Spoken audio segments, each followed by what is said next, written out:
Here are the new update codes redeem now in Cookie Run Kingdom. First is go to Google and search for new update codes redeem now in Cookie Run Kingdom, and then you will see there the different codes that has been recent update relate codes for Cookie Run Kingdoms. And then you can just go ahead and copy the codes. After copying the codes, you can now go ahead and scroll down and you will see there more active codes that you can use on your Cookie Run Kingdom account. And then as you scroll down, you will see there also the options on how are you going to redeem them. You can also go to the Game Run page, and from the Game Run page, you will see there the October 2025 active codes that you can use and the inclusion of the codes once you redeem it.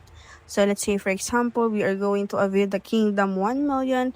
Now it will give you 3,000 crystals and 1,500 cookie cutters or rainbow cubes. That is fast, easy, and that's how you redeem your codes.